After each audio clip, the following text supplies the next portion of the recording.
Hello learners, welcome to my YouTube channel to the point learning. आज मैं आपके साथ क्लास 12 बिजनेस स्टडी में डायरेक्टिंग चैप्टर का सेकंड पार्ट डिस्कस करने जा रही हूँ। ये वीडियो एक समरी टाइप है, यानी कि इसमें मैं पूरे चैप्टर को एक शॉर्ट वे में आपको समझाने की कोशिश करती हूँ, जिसमें इंपॉर्टेंट टॉपिक से रिलेटेड जो भी सब टॉपिक्स वगैरह हैं उन सबके मीनिंग वगैरह और जो भी पॉइंट्स इंपॉर्टेंट हैं जो आपके एक रिवीजन के लिए सफिशियंट है वो यहाँ बताती हूँ। तो आज हम डायरेक्टिंग का सेकंड पार्ट डिस्कस करेंगे। उससे पहले ऑलरेडी मैं चैप्टर 12 से लेकर चैप्टर 8 तक के वीडियोस बना चुकी हूँ समरी फॉर्म में। तो अगर आपने वो नहीं देखे हैं तो मेरे इसी बिजनेस स्टडी की प्लेलिस्ट में जाकर आप जरूर देखिए, ताकि आपका जो बोर्ड के लिए आपके एग्जाम्स जो चल रहे हैं और जो BST आपका होना है, बिजनेस स्टडी पेपर जो होना है, तब तक आपका सारा का सारा चैप्टर जो है एक समराइज वे में प्रिपेयर हो जाए। तो यहाँ मैं आपको समझाने जा रही हूँ कि कम्युनिकेशन और लीडरशिप टॉपिक में क्या क्या चीजें हैं। इससे पहले इसी के डायरेक्टिंग चैप्टर के पार्ट 1 में मैं ऑलरेडी आपको बता चुकी थी कि मोटिवेशन तक के कॉन्सेप्ट्स क्या क्या हैं। तो आज जो स्टार्ट करने जा रहे हैं वो है कम्युनिकेशन और लीडरशिप। तो सबसे पहले पिकअप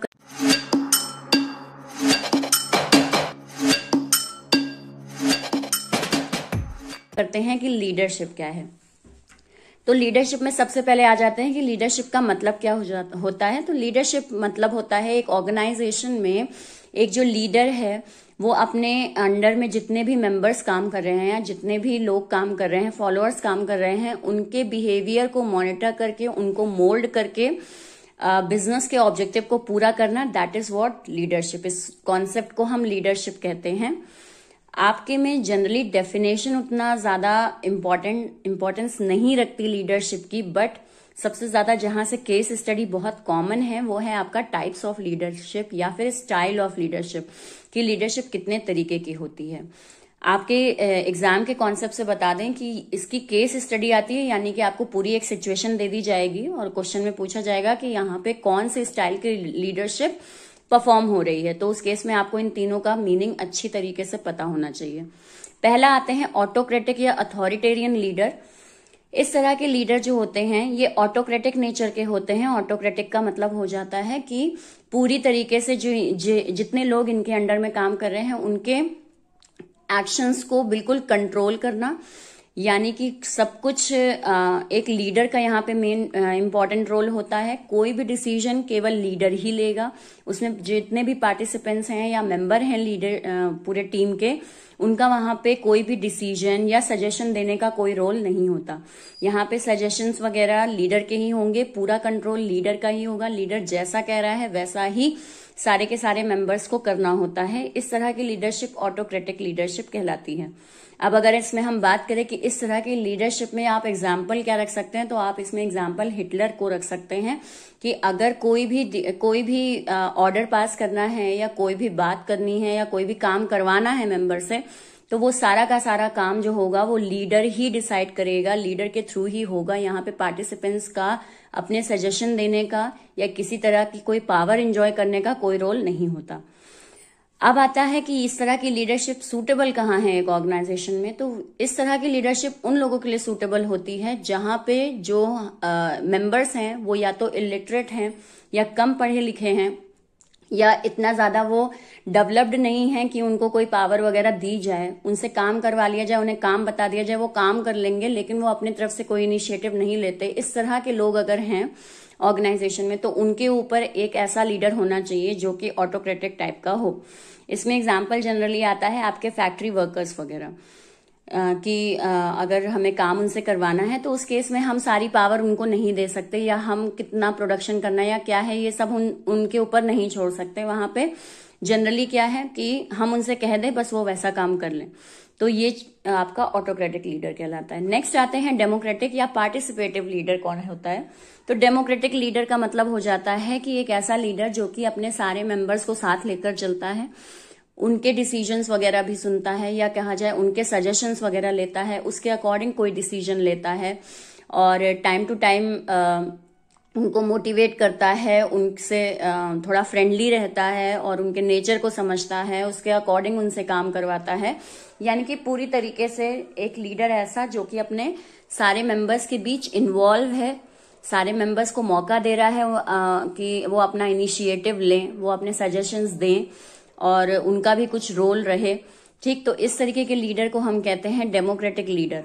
ठीक, इसमें आ जाता है आपका कि जनरली मैनेजर जो होता है वो अपने एम्प्लॉयज से जब काम करवाता है, मैं एम्प्लॉयज कह रही हूँ, लेबर नहीं कह रही हूँ, एम्प्लॉयज से जब काम कराता है तो उस केस में वो डेमोक्रेटिक लीडरशिप का रोल कर रहा होता है। यहाँ पे एक मैनेजर जब वर्क करवाएगा या एचआर जब अपने एम्प्लॉय से वर्क करवाता है तो वो उनकी भी सुनता है।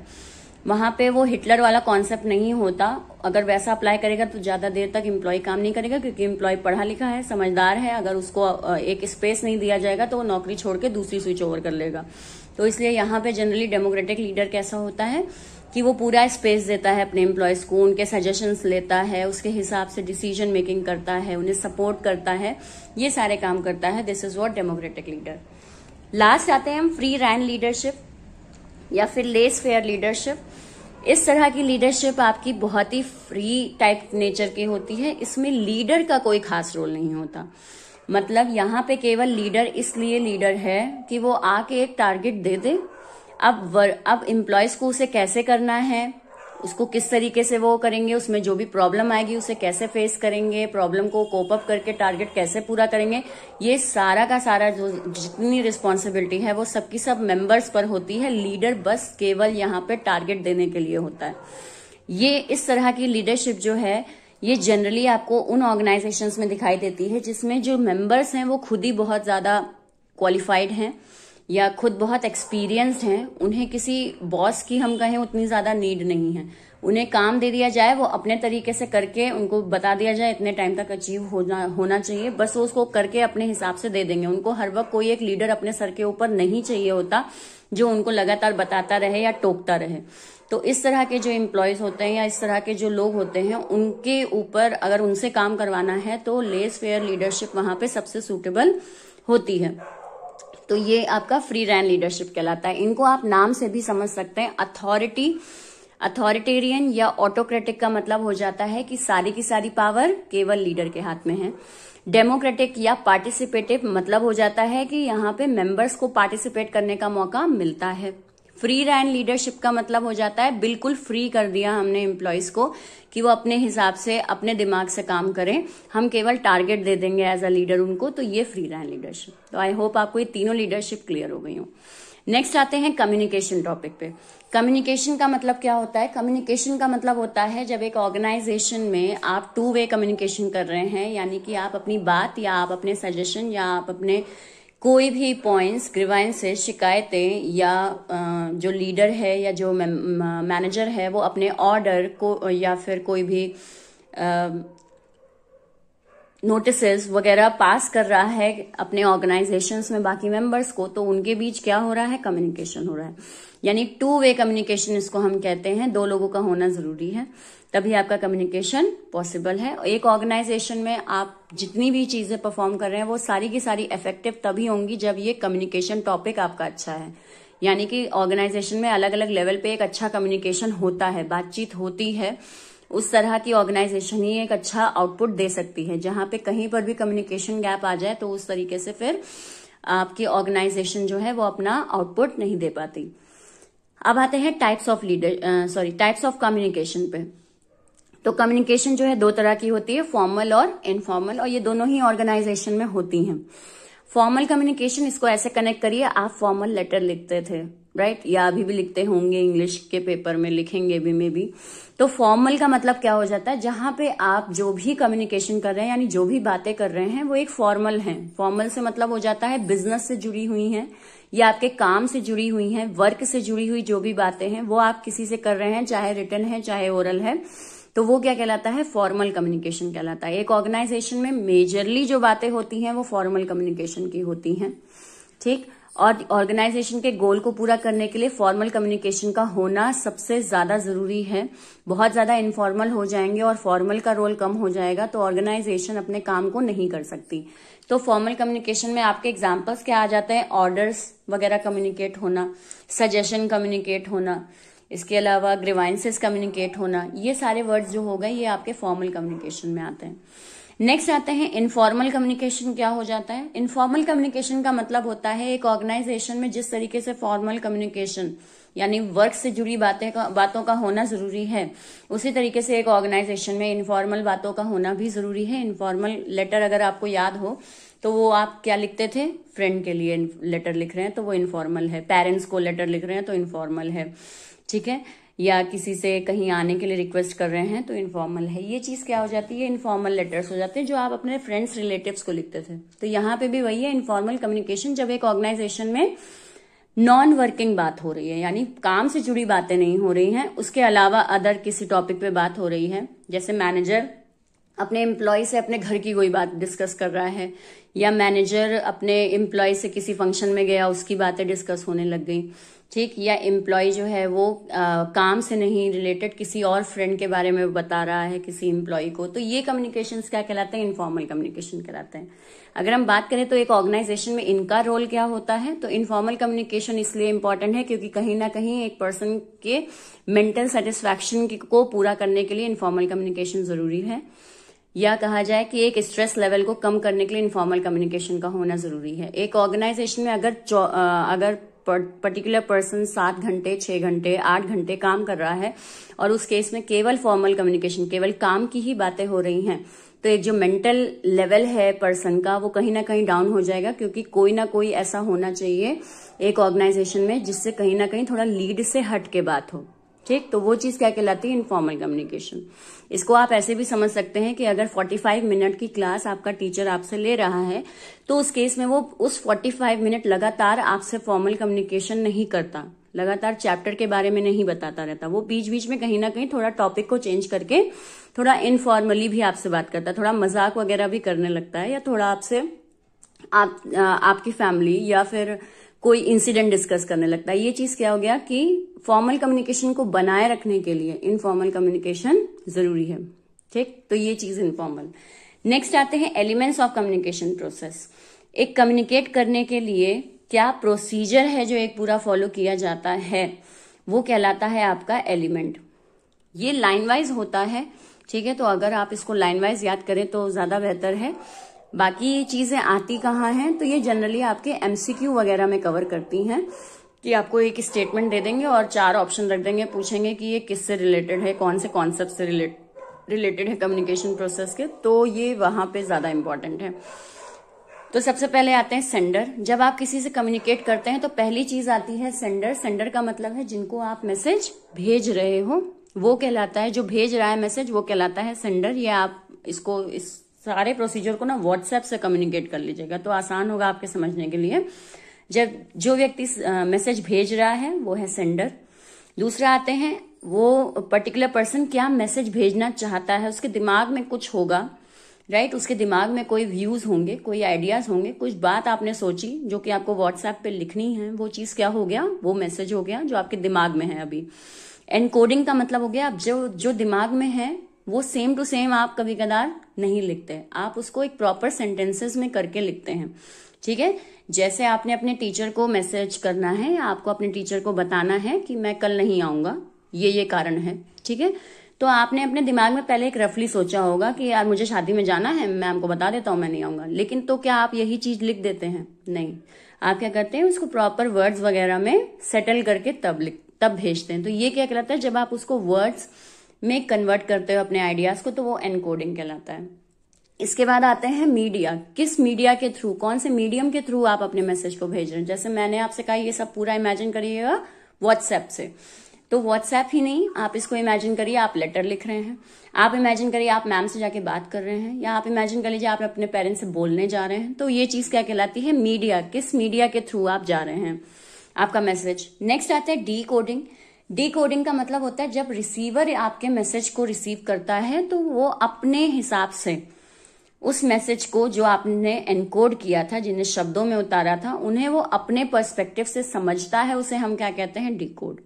एनकोडिंग मतलब जो सेंडर ने भेजा उसने अपने मैसेज को शब्द में उतारा, डिकोडिंग का मतलब हो जाता है जब रिसीवर आपके मैसेज को रिसीव कर रहा है तो वो अपनी समझ के हिसाब से मैसेज को समझ रहा है, तो वो क्या कहलाता है, वो आपके एनकोडिंग को डिकोड कर रहा है, ठीक है, अपने लेवल के हिसाब से आपके मैसेज को समझ रहा है। देन आते हैं रिसीवर, जब वो अपने पर्सपेक्टिव से मैसेज को समझ लेता है तब वो पर्सन एक्चुअली अपने मैसेज को रिसीव करता है जो आपने उसे भेजा था। देन आते हैं फीडबैक। फीडबैक का मतलब क्या हो जाता है, जब आपके मैसेज को वो रिसीव कर लिया पर्सन ने, तो आप वो पलट के आपको हूं, हाँ, यस या जो भी उसमें बात कहनी है वो उसका एक तरीके का रिप्लाई देता है, ठीक है, तो उसे हम क्या कहते हैं, फीडबैक कहते हैं। तो ये आपका कम्युनिकेशन प्रोसेस है। अब इसमें नॉइज क्या हो जाता है, नॉइज एक इंटरप्शन है, एक प्रॉब्लम टाइप है जो कि आपको ये पूरा मैसेज करने में यानी कम्युनिकेशन प्रोसेस को पूरा करने में जो चीज एक मुसीबत बनती है, एक हर्डल, एक प्रॉब्लम अराइज होती है, अब चाहे वो नॉइज लोगों के आसपास बोलने की वजह से हो रहा हो या आपके कम्युनिकेशन नेटवर्क सही नहीं है इस वजह से मैसेज जा ना रहा हो, ठीक, या उन तक पहुंच ना रहा हो, आपने जो मैसेज भेजा वो ब्लर हो गया, ठीक, या कोई वो जैसे आप कुछ लिखते हो और ऑटो करेक्ट ऑन हो गया और उसमें कुछ और ही लिख गया, ये सब चीजें कहाँ आ जाती हैं, फिर जो प्रॉब्लम्स जो हैं वो नॉइज कहलाती हैं, ठीक। तो ये आपका कहलाता है कम्युनिकेशन प्रोसेस। तो आई होप आपको ये इतना क्लियर। नेक्स्ट आते हैं टॉपिक बैरियर्स। बैरियर्स का मतलब है प्रॉब्लम्स। कम्युनिकेट करने में कौन कौन सी प्रॉब्लम्स आती हैं, तो मेजर आपके 4 टॉपिक हैं, semantic barrier, psychological barrier, personal barrier और ऑर्गेनाइजेशनल बैरियर। 1 बाय 1 इसको समझते हैं और ध्यान रखिए ये भी आपका अब केस स्टडी फॉर्म में आता है, जनरली इसकी थ्योरी नहीं, केस स्टडी ही आती है। तो पहला आते हैं हम सिमेंटिक बैरियर। सिमेंटिक बैरियर का मतलब हो जाता है कि आपकी लैंग्वेज में कुछ गड़बड़ है, ठीक है, आप जो मैसेज भेज रहे हो उसके लैंग्वेज में कुछ गड़बड़ है जिसकी वजह से जो मैसेज है वो सही से जा नहीं रहा है, तो वो प्रॉब्लम आपकी सिमेंटिक बैरियर कहलाती है, ठीक। पहला आ जाइए बैडली एक्सप्रेस मैसेज। आप जो मैसेज भेज रहे हैं वो बैडली एक्सप्रेस है, यानी लोगों को समझ ही नहीं आ रहा, आपने ऐसे शब्द वगैरह यूज कर लिए हैं, या मैं कहूं कि आपके भेजने का मैसेज भेजने का तरीका ही नहीं सही है, आपकी राइटिंग नहीं सही है, आप बोल रहे हो तो लोग समझ नहीं पा रहे आप क्या बोल रहे हो, वो चीजें क्या कहलाती हैं, बैडली एक्सप्रेस मैसेज। देन आते हैं फॉल्टी ट्रांसलेशन। आप जो ट्रांसलेशन यूज कर रहे हैं वो गलत है, ठीक है, आपका जो मीडियम है वो गलत है, तो आपका मैसेज ठीक से ट्रांसलेट नहीं हो पा रहा है, या कह ले बहुत शोर वोर है तो आपकी बात पहुंच ही नहीं रही सामने वाले तक, तो फॉल्टी ट्रांसलेशन। टेक्निकल जार्गन, ये बहुत इंपॉर्टेंट है, एग्जाम में काफी ज्यादा दिखाई देता है ये स्टेटमेंट आपको। टेक्निकल जार्गन का मतलब हो जाता है बहुत ज्यादा टेक्निकल वर्ड्स का यूज कर लेना कि आपका मैसेज लोगों को क्लियर ना हो पाए। इसको ऐसे समझ लीजिए कि आप डॉक्टर के पास गए और पर्टिकुलर पर्सन को कोई दिक्कत है, कोई बीमारी है, और डॉक्टर ने बिल्कुल बायो से रिलेटेड वर्ड आपको बोला कि आपको ये फला फला फला बीमारी है। अब आपके कुछ समझ में ही नहीं आ रहा उसमें, ठीक है, आपको नहीं समझ में आ रहा कि ये क्या बायो का वर्ड बोल गए, फिर उसको सिंपल भाषा में उन्होंने किया, तब आपको समझाया। तो अगर वो ऐसा ना करें तो आपके और डॉक्टर के बीच जो बैरियर अराइज हो गया बातों के बीच, वो क्या है, टेक्निकल जार्गन। बहुत टेक्निकल वर्ड्स का यूज कर लेना कि कम्युनिकेशन नहीं हो पा रहा। नेक्स्ट आते हैं अनक्लैरिफाइड अजम्पशंस, यानी कि अपने मन से एज्यूम कर लेना किसी बात को कि आधी बात हुई और बाकी बात आपने खुद अपने मन से ही एज्यूम कर ली, उसे हम क्या कहते हैं, अनक्लैरिफाइड अजम्पशंस। कि इमेजिन कर लिया, अच्छा इसके बाद तो यही बात होगी, आपने पूरी बात सुनी नहीं और आपका अजम्पशन शुरू हो गया, आपका सोचना शुरू हो गया, तो वो अनक्लैरिफाइड अजम्पशंस। नेक्स्ट आते हैं body language and gesture coding. आप कह कुछ रहे हैं लेकिन आपका जो फेशियल एक्सप्रेशन है या आपकी जो बॉडी लैंग्वेज है वो उस चीज को बिल्कुल सपोर्ट ही नहीं कर रही। फॉर एग्जाम्पल, मैनेजर ने एक मीटिंग में कोई जोक क्रैक किया, ठीक है, अब वो जोक उसने बोला बट उसमें ना उसने कोई ऐसा, उसने बड़े गुस्से से एक्सप्रेशन दिखाया, ठीक है, जोक खत्म हो जाने के बाद भी उसका एक्सप्रेशन बड़े गुस्से वाला है, तो लोग समझ ही नहीं पाएंगे कि हमसे मजाक किया या ऐसे ही कोई गुस्से भरी बात कर रहा है वो। तो ये चीज क्या है कि आपने जो बोला उसमें आपकी बॉडी लैंग्वेज वगैरह सपोर्ट ही नहीं कर रही, तो ये भी कम्युनिकेशन बैरियर हो जाता है। देन आते हैं use of symbols with different meaning. ऐसे वर्ड्स का या ऐसे साइंस का यूज करना जिनके अलग अलग मीनिंग हो, अलग अलग तरीके से, तो वो चीज क्या हो जाती है, use of symbols with different meaning, कि उनके मीनिंग अलग अलग हैं, अलग अलग सिचुएशन के हिसाब से आपने वैसे वर्ड यूज कर लिए हैं, और वो फिर क्या है, वो कम्युनिकेशन गैप अराइज कर रहे हैं। जैसे आपने कहीं मीटिंग वगैरह में बोला प्राइस, तो अब इस प्राइस को अगर केवल सुनने में आए तो प्राइस ये भी हो सकता है और प्राइस ये भी हो सकता है, और दोनों का मीनिंग हम देखें तो ये इनाम वाला प्राइस हो गया और ये आपके मनी वाला प्राइस हो गया, दाम हो गया। तो ये चीज क्या हो गई कि ये भी इस तरह के वर्ड्स भी कम्युनिकेशन बैरियर अराइज करते हैं। नेक्स्ट हम आते हैं psychological barrier. Psychological barrier generally आपका दिमागी तौर से रिलेटेड है, मेंटल एस्पेक्ट को दिखाता है, यानी जो पर्सन रिसीव कर रहा है आपका मैसेज उससे रिलेटेड कोई उसके दिमाग में कोई पर्टिकुलर चीज घर की हुई है तो उससे रिगार्डिंग भी कम्युनिकेशन बैरियर अराइज होते हैं, जिसमें आता है प्री मैच्योर इवैल्यूएशन, यानी कि आपने पहले ही इवैल्यूएट कर लिया। प्री मैच्योर आधी मतलब जो आपने बात सुनी उसको सुन के आपके जो अपना प्री मैच्योर एक था आपका दिमाग, या आपका दिमाग जो एक कम लेवल का था, उससे रिगार्डिंग आपने रिजल्ट निकाल लिया और एक्चुअली में बात कुछ और थी। तो वो चीज क्या हो गई, प्री मैच्योर इवैल्यूएशन। जैसे कुछ कह रहे हैं तो आपने पढ़ के अच्छा तुम तो यही सुनना चाह रहे थे इसलिए यही समझे तुम, मेरे मैसेज का ये मतलब नहीं था। ये चीज क्या होगी, प्री मैच्योर इवैल्यूएशन कहते हैं। ठीक, तो ये देन आ जाइए लैक ऑफ अटेंशन, ध्यान ही नहीं है मैसेज सुनने पर, या दूसरे की बात ही नहीं सुन रहे हैं तो वहां ध्यान ही नहीं है, तो कम्युनिकेशन गैप अराइज हो जाता है कि एक मीटिंग में बैठे हैं, अब आपका ध्यान कहीं और है, अब मैनेजर कुछ बोल रहा है, आपने उसकी बातों को वहां मिस कर दिया, क्यों, आपका ध्यान कहीं और था। नेक्स्ट आता है loss by transmission and poor attention, याददाश्त अच्छी नहीं है। ठीक है, लॉस बाय ट्रांसमिशन यानी कि आपका जो ब्रेन है वो उतना ज्यादा चीजों को स्टोर नहीं कर पाता, प्रोसेस नहीं कर पा रहा, जिसकी वजह से कम्युनिकेशन बैरियर अराइज होता है। पूरा एक लंबा सेंटेंस मैनेजर ने बोल दिया, उसमें कई सारी चीजें थी जो आपके दिमाग में नहीं ठहरी, मीटिंग से बाहर निकले और कुछ का कुछ मैसेज वो बाकियों को कन्वे हो गया, क्यों, आप कुछ चीजें भूल ही गए। ठीक, नेक्स्ट आते हैं डिस्ट्रस्ट, जिस पर्सन से आप कम्युनिकेट कर रहे हैं उस पर आपको विश्वास ही नहीं है। जब विश्वास ही नहीं है तो आप उसकी किसी भी बात को सुनेंगे तो, लेकिन किसी भी तरह प्रोसेस नहीं कर पाएंगे, क्यों, कम्युनिकेशन बैरियर वहां पे अराइज हो जाएगा, क्यों, पर्टिकुलर पर्सन की बात पर आपको विश्वास नहीं है, उस पर्सन पर आपको विश्वास नहीं है, तो दैट इज व्हाट डिस्ट्रस्ट। तो अगर ये सारे पॉइंट्स हम देखें तो ये दिमागी तौर पे है कि आपका एक दिमाग का एक इवैल्यूएशन है, एक सोचना है, उसकी वजह से कोई बैरियर अराइज हो रहा है। नेक्स्ट आते हैं पर्सनल बैरियर। पर्सनल बैरियर का मतलब हो जाता है कि आपके अपने कुछ पर्सनल इश्यूज हैं जिनकी वजह से कम्युनिकेशन बैरियर अराइज हो जाए, जैसे fear of challenge to authority. ठीक है, जैसे जो मैनेजर है वो सपोज अपने एम्प्लॉय से बहुत अच्छे से कम्युनिकेट नहीं करता, इस वजह से कि उसका ये मानना है कि मैं जितना कम बात करूंगा लोग मुझसे उतना डरेंगे। अब यहाँ पे उसकी सोच ये हम कह सकते हैं कि ये गलत है, क्यों, क्योंकि वो वहां पे बात इसलिए नहीं कर रहा है क्योंकि उसे कहीं ना कहीं लगता है कि मैं ज्यादा मिक्सअप हो जाऊंगा तो मेरी अथॉरिटी पावर कम हो जाएगी। लेकिन उसका ये सोचना एंड रिजल्ट क्या दे रहा है कि वो कम्युनिकेट ही नहीं कर रहा अपने एम्प्लॉय से, उनको अपनी बात ही नहीं बता पा रहा, तो इस वजह से लोग उसकी बात को नहीं समझ पा रहे और कंपनी का गोल पूरा नहीं कर पा रहे। तो इतना भी नहीं वहां पे मिसकम्युनिकेट होना है कि आपका कम्युनिकेशन बैरियर अराइज हो जाए। तो ये चीज क्या है, कुछ कम्युनिकेशन इस वजह से रह जाते हैं कि आप अथॉरिटी बहुत ज्यादा उसमें बीच में, पोजीशन, रैंक, ये सब बहुत आ जाती है। नेक्स्ट आते हैं lack of confidence of superior on his subordinate. Superior को अपने सबऑर्डिनेट्स पर कॉन्फिडेंस नहीं है कि पर्टिकुलर जो मेरे अंडर में जो एम्प्लॉय है मेरा, वो ये काम नहीं कर पाएगा। इस वजह से कई बार कम्युनिकेशन बैरियर अराइज हो जाते हैं। एक मैनेजर जो है या एक जो एम्प्लॉयर है वो अपने एम्प्लॉय को पर्टिकुलर बात बताता ही नहीं है क्योंकि उसको कहीं ना कहीं लगता है अरे इनसे संभलेगा नहीं, इनको बता के क्या फायदा। तो ये चीज क्या है, लैक ऑफ कॉन्फिडेंस। देन आते हैं लैक ऑफ प्रॉपर इंसेंटिव। मन ही नहीं है, इंसेंटिव ही नहीं है, यानी कि कोई मोटिवेशन ही नहीं दिखाई दे रहा, जिसकी वजह से लोग अपने सजेशन वगैरह नहीं देते। ठीक, जैसे किसी एम्प्लॉय ने एक बार नया नया आया और उसने एक मीटिंग में अपना सजेशन दिया और उसके सजेशन को किसी ने सुना ही नहीं, कहीं काउंट ही नहीं हुआ। दूसरी मीटिंग में वो पर्टिकुलर पर्सन कोई उसमें इंटरेस्ट ही नहीं लेगा कि हम क्या बोले फालतू, पिछली बार तो बोला था कुछ हुआ ही नहीं। ये चीज क्या हो गया, lack of proper incentive. Next आते हैं अनविलिंगनेस टू कम्युनिकेट। कम्युनिकेट करना नहीं चाहते, मन ही नहीं है। यहां इसमें और इसमें अंतर है। इंसेंटिव का मतलब हो जाता है एक इच्छा होना कम्युनिकेट करने की, वो खत्म हो जाती है।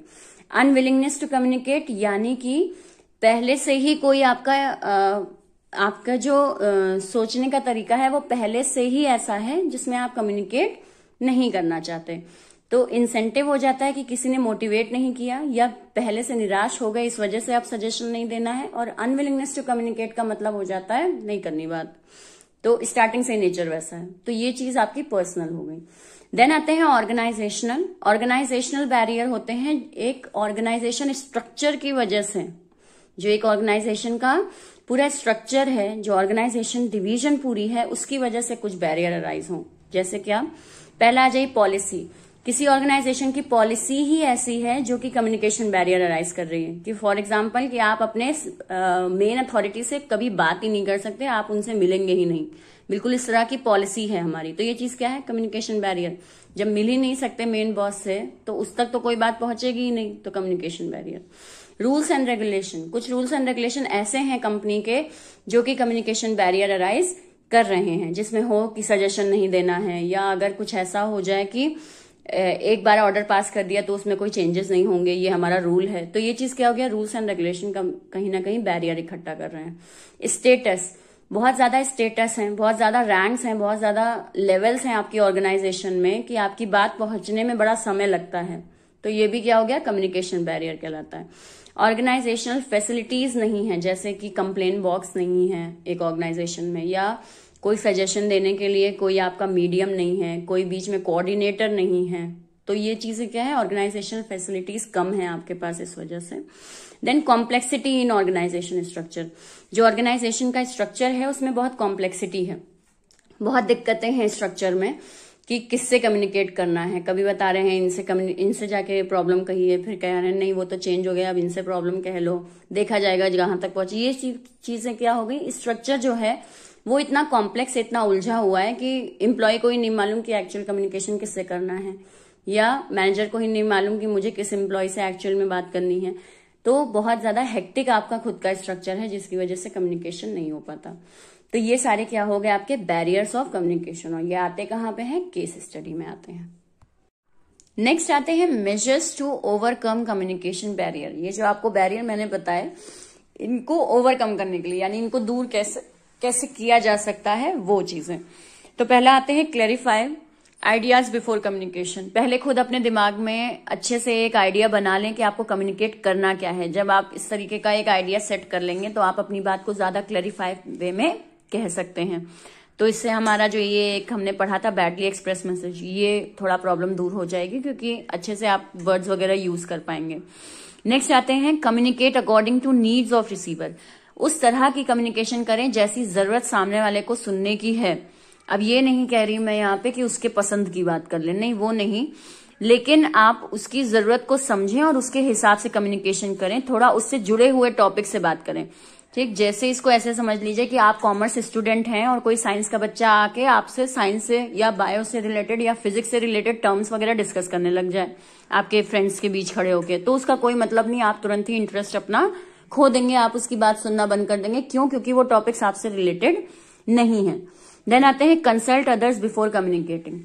दूसरों से पहले कंसल्ट कर लीजिए कम्युनिकेशन करने से पहले, या आप अपने मैनेजर से अगर कोई बात करने जा रहे हैं तो पहले आपस में एम्प्लॉयज थोड़ा डिस्कस कर लें, ताकि मैसेज जो है वो ज्यादा क्लैरिफाई हो जाए, ज्यादा एक्यूरेट और पॉइंट अगर आइडिया वगैरह आने तो उस मैसेज में जुड़ जाए और तब वो मैसेज पहुंचे। देन आते हैं be aware of language, tone and content of message. बहुत ज्यादा ध्यान दें कि आपके जब भी आप कम्युनिकेशन कर रहे हैं तो उसमें भाषा कैसी आप यूज कर रहे हैं, लैंग्वेज क्या है, उसका टोन क्या है, बात करने का तरीका क्या है, और आपके मैसेज का कंटेंट क्या है, किस टॉपिक पे बात करने जा रहे हैं। ये सारी चीजें बहुत ज्यादा क्लैरिफाई होनी चाहिए, तब कम्युनिकेशन होना चाहिए एक ऑर्गेनाइजेशन में, तो अच्छा रहेगा। नेक्स्ट आते हैं convey things of help and value of listeners. इस तरह का कम्युनिकेशन रखें आप जो कि कहीं ना कहीं आपको एक अच्छा गुड लिसनर बनाए, लोग सुनना चाहें आपकी बात। ठीक है, तो उसमें फिर कम्युनिकेशन और अच्छा हो पाएगा। नेक्स्ट है एंश्योर प्रॉपर फीडबैक। जब भी कोई कम्युनिकेशन करें तो उस केस में जरूरी है कि आप लौट के एक फीडबैक रिसीव करें, ताकि जो नेक्स्ट कम्युनिकेशन है वो ज्यादा इफेक्टिव हो पाए। इसलिए प्रॉपर फीडबैक लेते रहना भी जरूरी है। तो ये चीज। नेक्स्ट आते हैं communicate for present as well as future. जब भी एक ऑर्गेनाइजेशन में कम्युनिकेशन हो तो इस तरीके का कम्युनिकेशन होना चाहिए जो प्रेजेंट की बातों को तो सपोर्ट करे ही, साथ ही साथ फ्यूचर के आइडियाज को लेकर या फ्यूचर की सिचुएशंस को लेकर, फ्यूचर के पर्सपेक्टिव्स को लेकर भी जो प्रेजेंट की बात है या जो कम्युनिकेशन है वो उसको सपोर्ट करे, यानी ऐसी बात हो जो कि केवल प्रेजेंट के रिजल्ट को ना शो करे, यानी फ्यूचर के भी, क्योंकि आपने भी पढ़ा है मैनेजमेंट में ऑर्गेनाइजेशनल गोल को अचीव करते हैं और ऑर्गेनाइजेशनल गोल हमेशा एक फ्यूचर की सिचुएशन को शो करता है। नेक्स्ट है फॉलो अप कम्युनिकेशन। कम्युनिकेशन को फॉलो अप करने का मतलब यह है कि जो भी आप कम्युनिकेशन कर रहे हैं उसमें एक कंटिन्यूटी होनी चाहिए। लगातार आप अपने कम्युनिकेशंस को फॉलो करते रहें, जो आपको फीडबैक मिले उसके बेस पर उसको एक बेस बनाकर आगे का कम्युनिकेशन स्टैब्लिश करें। तो ये चीज क्या हो गई कि अपने ही कम्युनिकेशन को एक कंटिन्यूअस वे में रखा जाए, तो जो बातें हैं वो ज्यादा क्लैरिफाई हो पाती हैं एक ऑर्गेनाइजेशन में, कि एकदम से बार बार नया नया टॉपिक नहीं, सारे जितने टॉपिक्स हैं उनको आपस में थोड़ा लिंक किया जाए। नेक्स्ट है बी अ गुड लिसनर। एक अच्छा लिसनर होना जरूरी है कम्युनिकेशन में, कि अगर मैनेजर कुछ कम्युनिकेट कर रहा है अपने स्टाफ से या अपने एम्प्लॉयज से, तो वो लौट कर क्या करे, लौट के वो उनकी बातें उनकी बातों को भी ध्यान से सुने, और जो एम्प्लॉयज हैं वो खुद जब मैनेजर बोल रहा है तो वो भी उनकी बातों को ठीक से सुने, जिससे आपका जितना भी मैसेज है वो बहुत ज्यादा इफेक्टिव हो पाएगा जब लोग आपकी सुनेंगे और आप भी लोगों की सुनेंगे। So this is what be a good listener. तो आज हमारा यहाँ पे डायरेक्टिंग का ये पूरा कॉन्सेप्ट खत्म हुआ, डायरेक्टिंग का पूरा चैप्टर खत्म हुआ। तो आई होप आपको दोनों ही पार्ट्स डायरेक्टिंग के अच्छे से क्लियर हुए होंगे। अगर कहीं कोई भी डाउट है तो कमेंट सेक्शन में जरूर लिखें। साथ ही साथ मेरे चैनल को सब्सक्राइब जरूर कर लें, क्योंकि यहाँ पे आपको बिजनेस स्टडी और फिजिकल एजुकेशन से रिलेटेड क्लास 12 सीबीएसई बोर्ड के सारे टॉपिक मिलेंगे। सो आप दोनों प्लेलिस्ट पे जाकर कोई भी टॉपिक सर्च कर सकते हैं। क्वेश्चन वगैरह भी आपको प्रोवाइडेड है अलग अलग प्लेलिस्ट में, क्वेश्चन बैंक प्लेलिस्ट में, तो आप वो भी अपने प्रैक्टिस के लिए देख सकते हैं। और अगला चैप्टर जो होगा हमारा वो है स्टाफिंग चैप्टर, तो उसको भी जरूर देखिएगा आगे, ताकि जो चैप्टर्स हैं वो कहीं पर भी आपकी कंटिन्यूटी खत्म ना हो, ये कम्युनिकेशन बैरियर कहीं अराइज ना हो, इसलिए कंटिन्यूअस वे में वीडियोस को जरूर फॉलो करिएगा। So thank you and have a nice day.